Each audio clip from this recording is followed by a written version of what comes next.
성경에 보면은 구원받는 게 가장 중요하고요. 믿음으로 구원받죠. 근데 구원받은 하나님의 자녀에게 하나님이 요구하시는 성품 중에 가장 중요한 것 중에 하나가 감사입니다. 감사. 제가 결론에서도 말씀드리겠지만은 예수님을 나의 구주와 주님으로 믿고 영접하여 구원받으면 그 사람은 반드시 논리적으로, 형식적으로, 내용적으로 감사하는 사람이 돼야 돼요. 감사하는 사람이. 오늘 설교 제목이 믿음에서 나오는 감사인데요, 이 설교 제목을 좀 잘못 정한 것 같아요. 감사는 믿음의 척도이다, 이렇게 정했으면 더 좋을 뻔했어요. 얼마나 감사하는가, 감사하는 사람인가 아닌가 보면은 그 사람의 믿음의 크기를 이렇게 알 수가 있다는 거예요. 믿음에서 감사가 나오는 거예요. 로마서 1장에 보면은 죄성을 가지고 타락한 죄인의 가장 큰 특징이 뭐냐면은 하나님을 알되 하나님을 영화롭게도 하지 않고 하나님께 감사치도 아니한다, 이렇게 했어요. 세상 사람들은요, 감사할 줄 몰라요. 예수 믿고 구원받는다는 것은 감사하지 못하던 사람이 감사하는 사람으로 바뀌는 것입니다.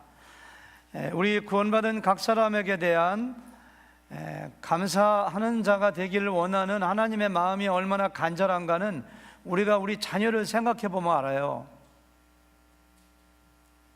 결혼해서 배 아파서 입덧해서 죽을 각오로 아기를 낳고 양육하고 키우고 공급하고 대학까지 가르쳐가는데 나의 아들이 나의 딸이 부모에게 감사하지 못한다면, 여러분 어머니 아버지로서 이 자녀에게 대한 배은 망덕에 대한 그 배신감이 얼마나 크겠어요.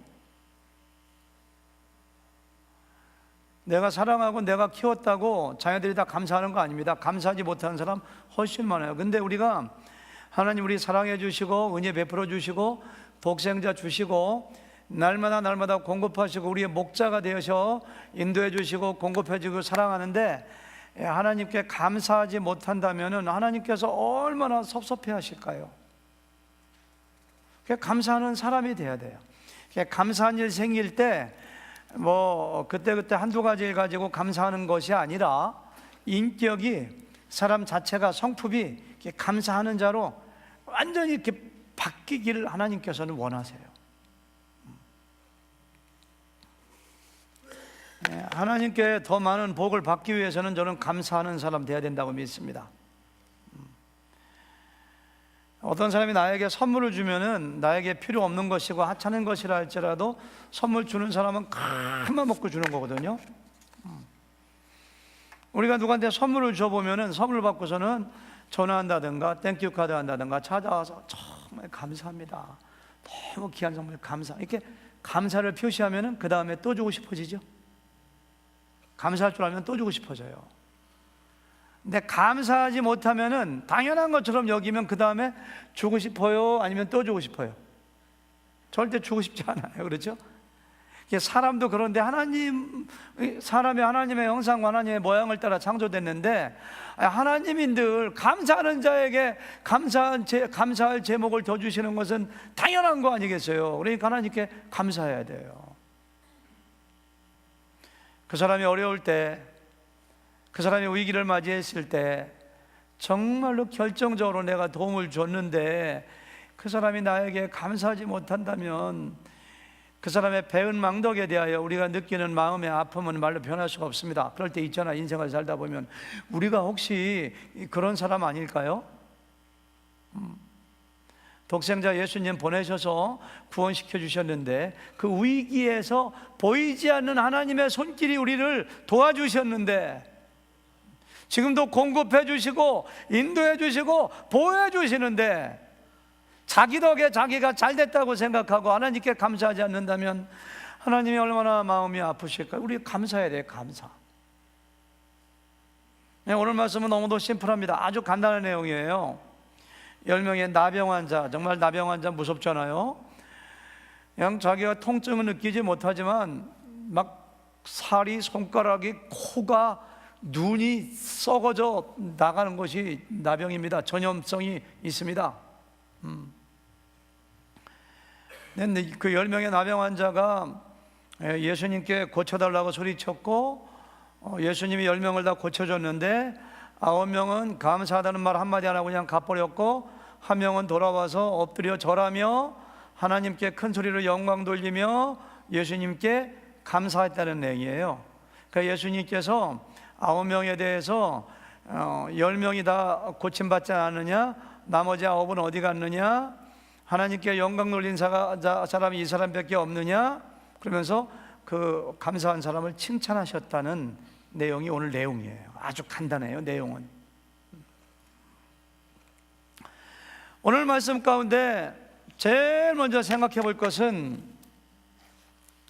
왜 10명의 나병 환자들은 예수님께 고쳐달라고 소리쳤을 때 왜 예수님께서는 그들에게 안수를 하신다든가 나았다고 선포하신다든가, 아니면 어떤 시각장애인을 고쳐줄 때 침을 뱉어가지고 눈에 붙여준 것처럼 어떤 액션을 취하지 않으시고 제사장에게 가서 보이라고 말씀하셨을까? 제사장에게 보이라는 뜻이 무슨 뜻인지 아시죠? 구약시대에는 의사가 없어가지고 어떤 사람이 나병에 걸리면은 제일 먼저 제사장에게 찾아가게 되어 있습니다. 그 제사장이 찾아가가지고 나병인가 아닌가를 판정해서 나병이라고 확진 판결이 나면은 동네에서 격리시키고, 종교적으로 부정하기 때문에 제사 지낼 수가 없고 다른 데 가서 격리돼서 살아야 되는 거, 그 역할을 누가 한다고요? 제사장이에요, 제사장이. 격리되어 살다가 나병이 나으면은 완쾌되었다는 그 판결도 제사장이 해야 됩니다. 다 나았으니까 공동체에 들어와라, 제사에 참여해라, 뭐 우슬초와 새 가지고 제사 드리라, 이게 좀 더 제사장이 하는 거예요.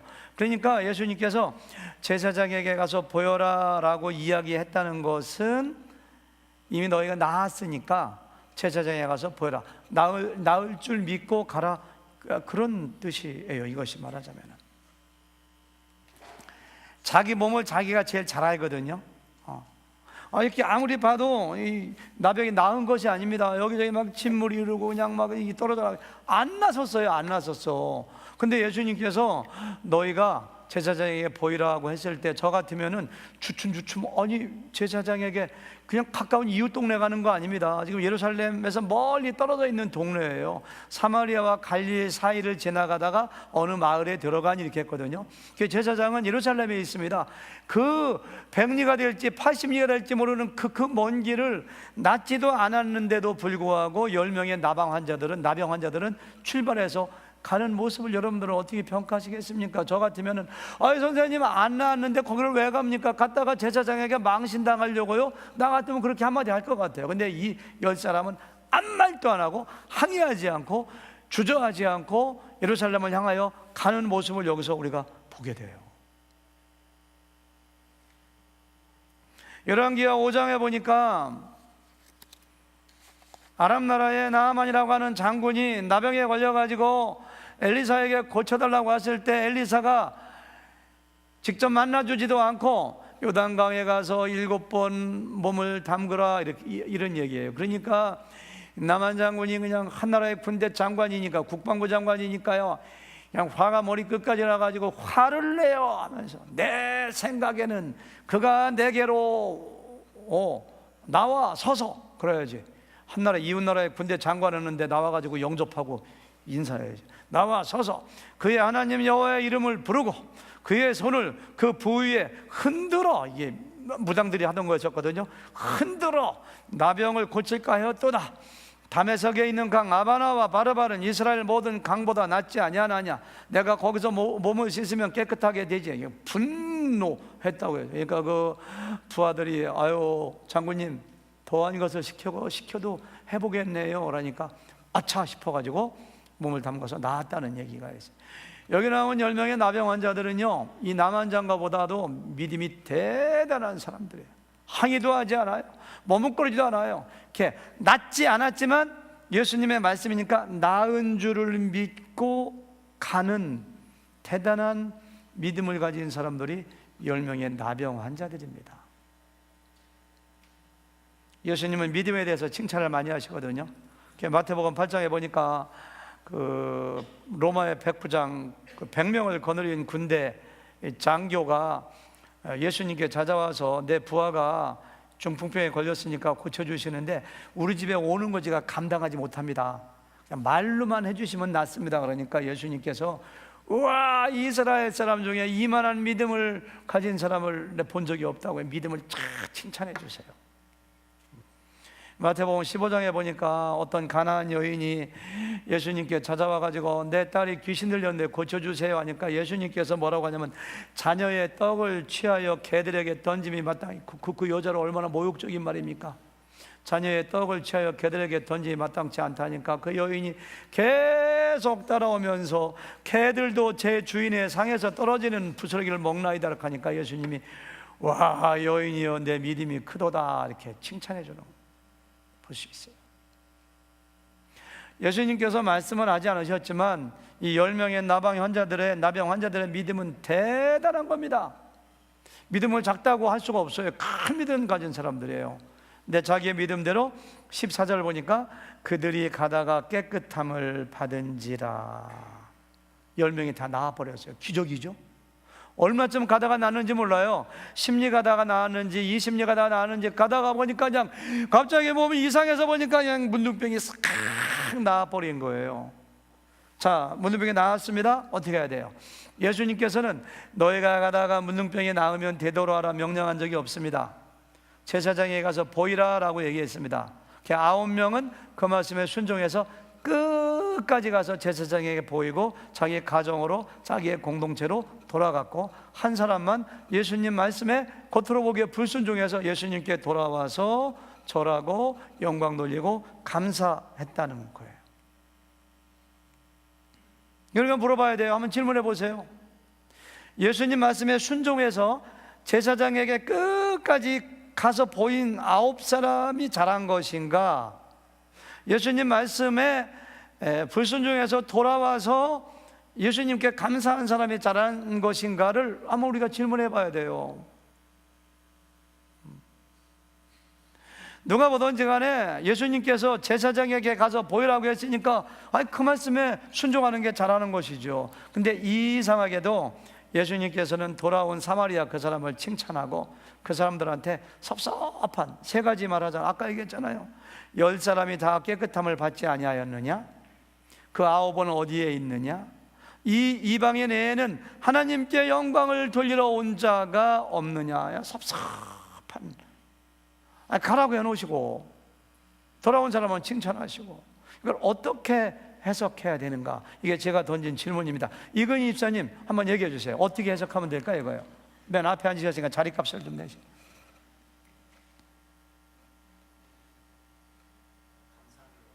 감사하기를 원하셨다. 너무 좋은 대답. 정말 감사합니다. 김성기 목사님 어떻게 생각하세요? 같은 생각이에요? 우리와 동문이에요? 예. 어제 야상마처럼 축구를 잘하시는 우리 김우석 집사님 어떻게 생각하세요? 예. 예. 맞아요. 예수님께서는 감사하기 원하시는 거예요. 감사하기를. 결론만 말씀해 주셨는데 좀 과정을 제가 좀 설명해 드리면은 19절 마지막 말씀인데 거기에서 우리 힌트를 얻을 수 있어요. 다 같이 읽어볼까요? 19절 시작. 그에게 이르시되 일어나 가라. 내 믿음이 너를 구원하였느니라. 내 믿음이 너를 구원하였느니라. 이렇게 했어요. 여기서 말하는 구원은 육체적으로 나병이 나은 그 구원을 이야기하는 것이 아닙니다.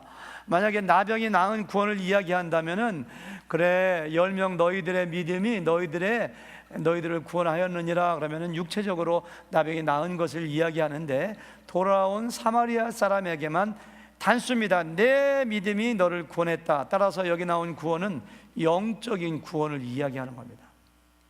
육체적인 구원, 육체적인 나병을 말하는 것이 아니라 영적인 나음, 영적인 나병이 완쾌되어서 죄가 사함받고 영적으로 구원받은 것을 주님께서는 말씀하시는 것임에 틀림이 없어요.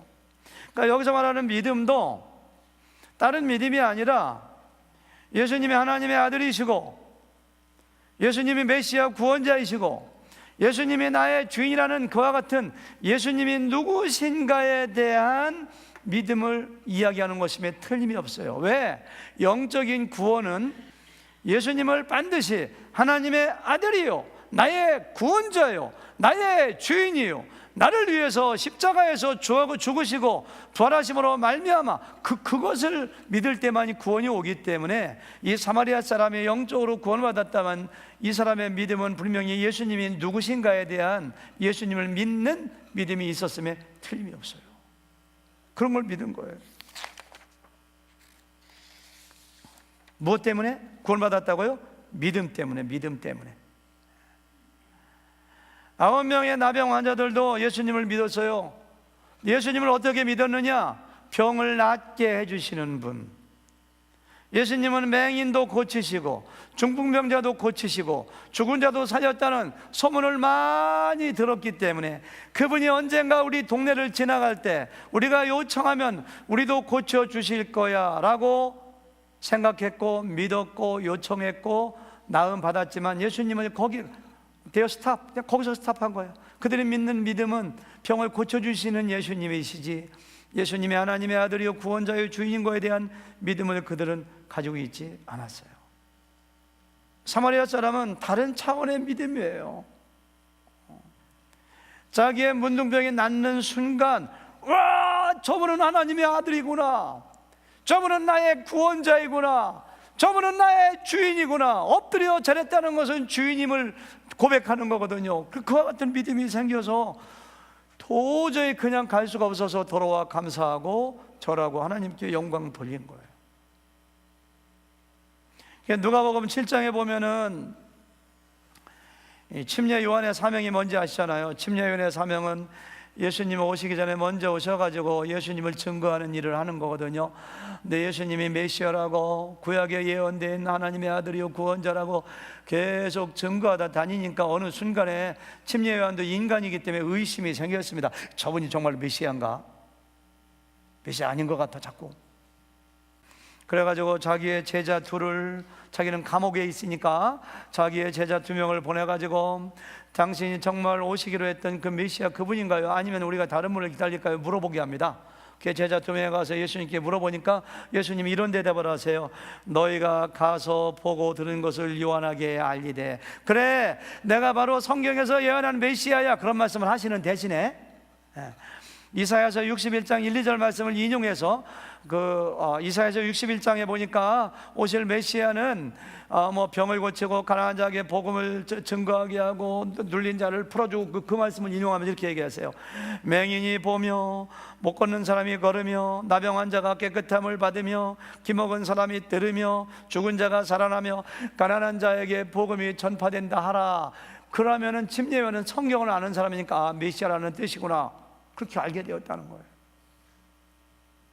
그러니까 이 사마리아 사람도 분명히 예수님께서 맹인을 고치시고 중풍병자를 고치시고 못 걷는 사람이 걸으고 기먹은 사람이 열리고 죽은 사람이 살리고 이런 소문을 막 들으면서 딴 사람하고 생각하는 차원이 달라요.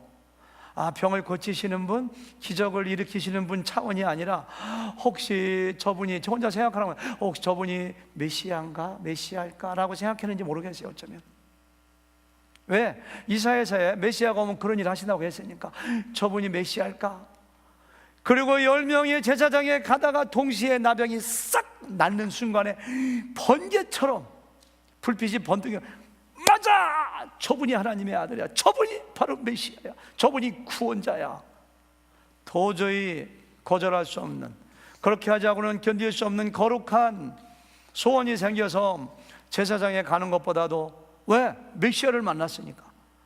마치 사마리아의 소가성 여인이 예수님이 메시아인 걸 알고서 물동이를 버려두고 동네에 가서 내가 메시아를 만났다고, 내가 구원자를 만났다고 막 소리쳤던 것처럼 이 사마리아 사람은 메시아를 만나고 하나님의 아들을 만나고 구원자를 만나서 도저히 제사장에게 갈 수가 없어요. 메시아를 만났으니까 돌아와서 엎드려 절하고 큰 소리 하나님께 영광 돌리고 감사하는 믿음이 아니면 이 사람의 행동을 우리가 설명할 수가 없어요. 믿음. 따라서 우리는 중요한 한 가지 진리를 깨닫습니다. 하나님께 영광 돌리는 진정한 감사는 믿음. 예수님이 하나님의 아들이요 나의 구원자요 주인이라고 하는 진정한 믿음에서만이 진정한 감사가 나올 수 있다는 거예요. 9명의 나병 환자들에게는 그런 믿음이 없었어요. 자기의 필요를 채워주고 공급해 주시고 기적을 행하시는 분으로만 알았지. 그래서 9명은 감사하지도 않고, 아니 감사하는 마음이 왜 없었겠어요? 마음속에 영광 돌리지 않고 그냥 제사장에게 보이고 완쾌됐다는 그 판결을 받고 가정에 돌아가고 사회에 돌아가고 제사 지내는 그런 사람으로 간 거예요. 여러분 꼭 기억하세요. 사람은요 죄성을 가지고 있기 때문에 하나님께 많은 거 받았다고 해서 반드시 감사하는 거 아닙니다. 많은 거 받았다고 많이 감사한다면 부자가 제일 많이 감사하게 해요. 많은 거 받았다고 많이 감사하면 성공한 사람이 제일 많이 감사하게 해요. 근데 감사하는 걸 보면은 부자냐 성공했느냐 가난하냐 그런 거하고 별로 관계가 없어요. 뭐 어떤 사람들은 간증할 때 보니까 뭐 한국에는 그런 간증을 참 많이 해요. 내가 예수님 믿고 나서 열심히 기도하고 열심히 예배하고 했더니 하나님께 사업도 잘 되게 해주시고 장사도 잘 되고 자녀도 잘 되고 이런 기도 응답하고 저런 기도 응답하고 이렇게 참 잘 됐습니다. 간증을 굉장히 많이 하는데요, 그런 간증한다고 해서 감사하고는 큰 관계 없어요.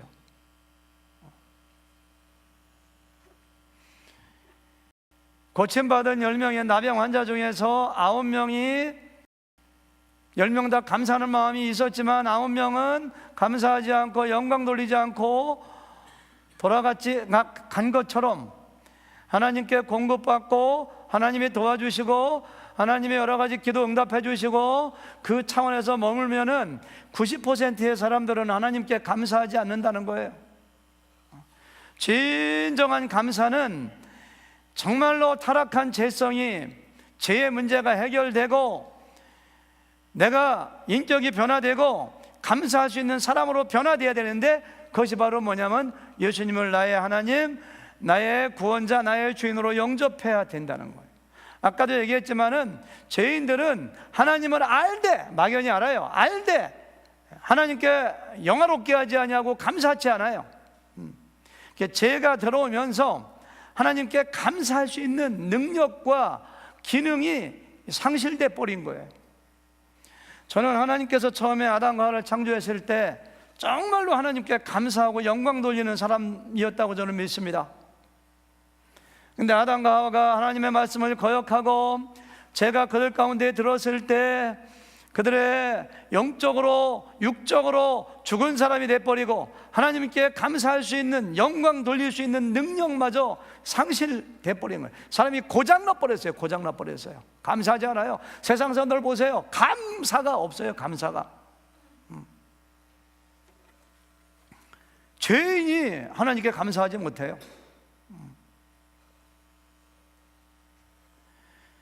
여러분, 감사라고 하는 것이 뭐냐면은 10,000달란트를 탕감받은 종이 그 피체 문제가 해결되지 않으면은 자기는 종으로 팔려야 되고 감옥에 가야 되고, 근데 왕이 어떤 임금이 10,000달란트를 탕감했을 때 그 감격 가운데 감사하는 것처럼 나의 죄 문제가 해결되고 하나님의 백성 되고 천국을 유산으로 받고 그와 같은 죄의 문제가 해결됨으로 말미암아 나의 사람 본질이 바뀔 때 그 사람 속에서 저는 감사의 능력이 회복된다고 저는 믿습니다. 따라서 여러분과 제가 예수님을 영접하고 구원받았다면 마땅히 감사하는 사람이 돼야 돼요. 그럼에도 불구하고 감사하지 못한다면 다시 한번 원점으로 돌아가 봐야 돼요. 정말로 내가 예수님을 믿는 사람인가? 하나님 말씀을 믿는 사람인가? 믿음하고 감사는 직접 연결되어 있어요. 저는 성경에 나오는 인물 중에서 하나님께 최고의 감사를 드린 사람들이 많이 있지만은 그 중에 한 분이 저는 다니엘이라고 생각해요. 다니엘서 6장 10절에 보니까 다니엘이 이 조서에 왕의 도장이 찍힌 것을 알고도, 이 조서가 뭐냐, 그 법령이 뭐냐면은 다니엘이 국무총리가 되고 왕의 특별한 사랑을 받으니까 그를 시기하고 질투하는 다른 사람들이 다니엘을 죽이기 위하여 왕 외에 다른 신이나 다른 사람들에게 기도하는 사람은 사자굴에 던져 넣자는 법안을 만들고, 지금 말로 말하면 국회에서 통과된 거예요. 왕이 어인을 딱 찍으면 절대 바꾸지 못합니다. 다니엘 입장에서 볼 때는 기도하는 것을 중단하든지 아니면 기도하다가 잡혀서 사자굴에 던져서 뼈까지 으스러지는 사자의 밥이 돼야 됩니다. 그와 같이 상황이 불리하게 돌아가면은 다니엘 입장에서는 하나님, 어떻게 이런 일이 벌어집니까? 낙담하고 원망하고 절망해가지고 밥도 먹지 않고 해야 돼요. 근데 다니엘이 어떻게 했느냐? 계속 제가 읽어볼까요? 자기 집에 돌아가서는 뭐였어요? 윗방에 올라가 기도를 하는데, 몰래 기도하지 어떻게 기도했는가? 예루살렘으로 향한 창문을 열고 전에 하던 대로 하루 3번씩 무릎을 꿇고 기도하며 그의 하나님께 감사하였더라. 동사가 굉장히 많이 나오는데요, 전부 다 분사 구문이고 동명사고 수식해 줍니다. 주동사 하나예요. 하루에 3번씩 하나님께 뭐 했다고요? 감사하였더라. 이렇게 하나님께 감사했어요. 원망하고 불평하고 낙담해야 될, 그럼에도 불구하고 감사하는 다니엘의 이 감사는 정말 대단한 감사 아닌가요? 여러분, 우리는요 무엇 때문에 감사, 이게 주보에도 보니까 감사 제목이 많아요. 굉장히 귀한 감사입니다. 어떤 사람은요 감사할 일이 생겨도 감사하지 않는 사람도 있거든요. 하나님 이런 거 감사합니다. 이게 감사 제목을 가지고 감사하는 것도 대단한 믿음이고 정말 잘하고 좋은 겁니다. 근데 하나님께서 우리에게 명령하시는 감사는 뭐냐면은 범사에 감사하는 거예요. 범사에 감사하라. 이는 너희를 향한 하나님의 뜻이라고. 범사에 감사를 그 NIV 영어 성경에 보니까 give thanks in all circumstances. all circumstances, 모든 상황, 모든 환경 가운데서도 give thanks, 감사라요. For this is God will, 이렇게 했어요. 하나님의 뜻이기 때문에. 킹 제임스 버전에 보니까요 in everything, 그걸 먼저 강조해요. 앞에 나왔으니까 강조죠. 모든 일에 in everything give thanks. 왜냐하면 for this is the will of God, 하나님의 뜻이기 때문에 이렇게 얘기해요. 진정한 감사는 바로 뭐냐? 좋은 일일 때만 감사하는 것도 아니고 모든 일에, 아무 일이 없어도 감사하고 나쁜 일이 있어도 감사하고 그럼에도 불구하고 감사하고 다니엘, 이것이 진정한 저는 감사라고 믿습니다. 하나님을 믿는, 예수님이 나의 구원자요 나의 죄를 사하시고 하나님의 자녀가 되신 하나님의 사랑을 믿는 믿음에서 나오는 감사는 범사에 감사하는 것이요, 모든 상황에서 감사하는 것이요, 내가 고난받을 때도 감사하는 것이요, 내가 병들었을 때도 감사하는 것이요, 망했을 때도 감사하는 것이요, 죽을 때도 감사하는 것이 하나님께서 우리에게 명령하시는 감사예요. 자기 아들을 아끼지 않고 내어주시니가 자기 아들과 함께 모든 좋은 것을 우리에게 주시지 않겠느냐. 이것이 바울의 믿는 믿음 가운데 하는 감사입니다. 하나님을 사랑하는 자, 곧 그 뜻대로 부르심을 입은 자들에게는 여기도 나오네요. everything, 모든 것이 합력하여 선을 이루는 일이라. 내가 지금 망하게 생겼는가? 내가 지금 너무 어려운가? 내가 지금 고통을 당하고 있는가? 모든 것이 합력하여 나중에는 뭐를 이룬다고요? 선을 이룬다고. 그러니까 감사하는 거예요. 감사. 이게 믿음에서 나오는 감사입니다. 우리 한국의 기독교 개신교의 역사가 131년 1885년에 처음으로 개신교 들어왔으니까요 131년밖에 안 됐는데요, 저는 가장 위대한 감사를 한 사람은 손영원 목사님이라고 생각해요. 손영원 목사님. 1948년도에 그분은 전라남도의 한 섬 소록도에서 나병 환자들 그 당시에는 60년 40년대 30년대에는 나병 환자가 워낙에 많아가지고 수천 명 수백 명의 나병 환자를 격리해서 섬에서 수용해서 그분들이 소망이 없으니까 예수님, 제가 대학교 때 소록도에서 오신 분들 손이 없더라고, 코도 떨어지고, 그런 분들이 평생 할 게 없으니까 성경만 외워요. 그래서 제가 대학교 때 그분들 저희들 CCC 수련회 때 간증하는 거 봤는데, 와, 아침부터 그냥 밤새도록 성경만 읽고 암송하고 기도하다 보니까 성경을 막 통째로 외우는 분도 있더라고요. 교회 가셨는데 거기서 목회하셨잖아요, 그분이. 그런데 그 순천인가 여수에 자기 장남과 차남을 둘째 아들을 유학 고등학생 보냈는데, 공산당들이 반란을 일으키면서 평상시에 전도했고 기도했고, 아버지가 목사인 손영아 목사님의 장남과 차남을 끌어다가 제일 먼저 총살시켜 버립니다. 기가 막힌 겁니다. 아들이 죽은 거예요. 하나가 아니라 둘이. 여러분, 아무리 목사고 아무리 믿음이 좋지만 잠시 동안에도 하나님 원망하고, 하나님 왜 이러십니까? 내가 잘못한 게 뭡니까? 목회한 게 무슨 죄입니까? 이렇게 하는 게 정상 아니에요? 근데 1948년도 10월 27일 날 애양원에서 장례식이 있는데요, 마지막 순서가 뭐냐면은 아버지가 나와서 이 추모하는, 조사를 낭독하는 시간인데요, 그런 거 한마디 슬프다 그런 얘기 안 합니다. 기도하겠습니다. 기도하는데 기도 내용이 10가지 감사 내용을 기도로 해요. 그거 많이 읽어봤잖아요. 얼마나 유명한 글입니까? 자, 몇 가지만 얘기하면은, 나 같은 죄인의 혈통에서 순교의 자식들을 나오게 하셨으니 하나님께 감사합니다. 삼남 삼녀 중에서 가장 아름다운 두 아들 장자와 차자를 바치게 된 나의 축복을 하나님께 감사합니다. 한 아들의 순교도 귀하다 하거늘 하물며 두 아들의 순교리요 하나님께 감사합니다. 예수 믿다가 누워 죽는 것도 큰 복이라 하거늘 하물며 전도하다 총살 순교 당함이리요 하나님께 감사합니다. 미국 유학 가려고 준비하던 내 아들 미국보다 더 좋은 천국 갔으니 감사합니다. 나의 사랑하는 두 아들을 총살한 원수를 회개시켜 내 아들 삼고자 하는 마음을 주신 하나님께 감사합니다. 실제로 그 자기 아들 죽인 사람을 자기 양아들 삼았잖아요.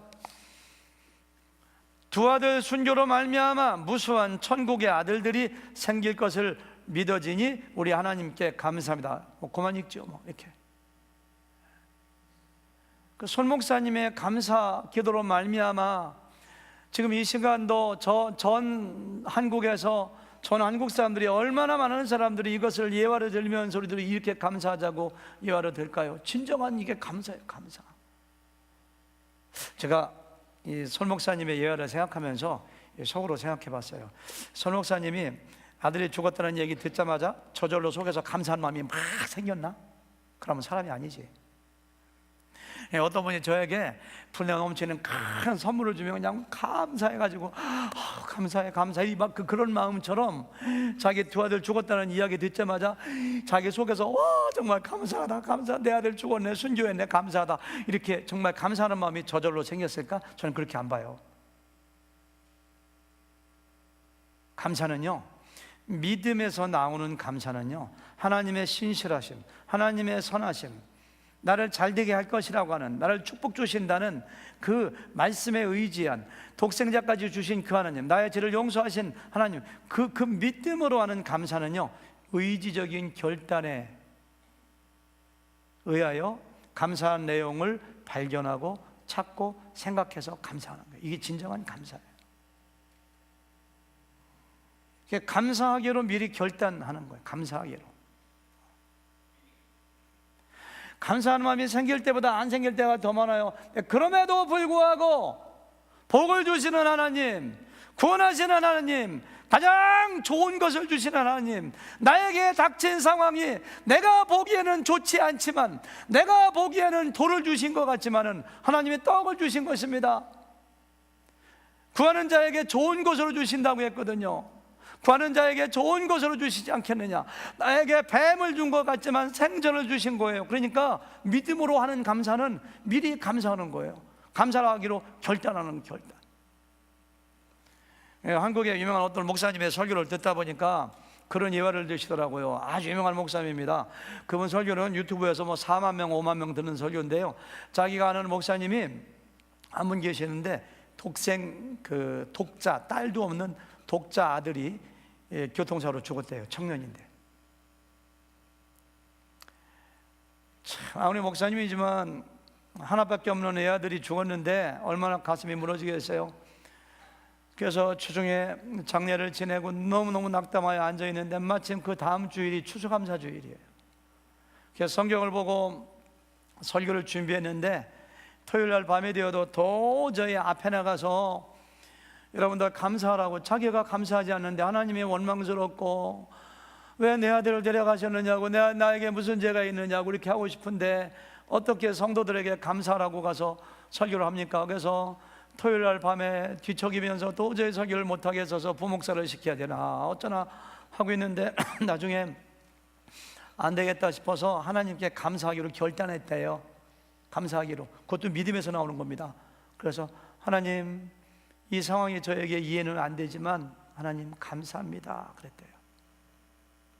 감사하지도 않는데 감사하다고 하니까 기가 막힌 거야. 그러니까 갑자기 눈물이 흐르더래요. 눈물이 그냥 흐르는 게 아니라 엉엉 대성통곡을 하면서 하나님께서 그 목사님을 속에서 치유하시는데 믿음의 눈을 열어주셔가지고 이 어렵고 힘든 세상을 떠나서 천국에 가 있는 아들의 모습이 믿음의 눈으로 자기 마음속에 그려지고 이렇게 감사하는 자기를 하나님께서 기뻐하시며 자기에게 상급 주시고 하는 모습이 떠올라서 정말로 통곡하다 울다 하나님께 너무너무 진정으로 감사하게 되고 설교를 잘했다는 그런 예화를 이렇게 말씀하시더라고요. 이게 감사의 감사. 내 이웃을 내 몸과 같이 사랑하라. 남편들이여, 그리스도께서 교회를 사랑하신 것처럼 내 아내를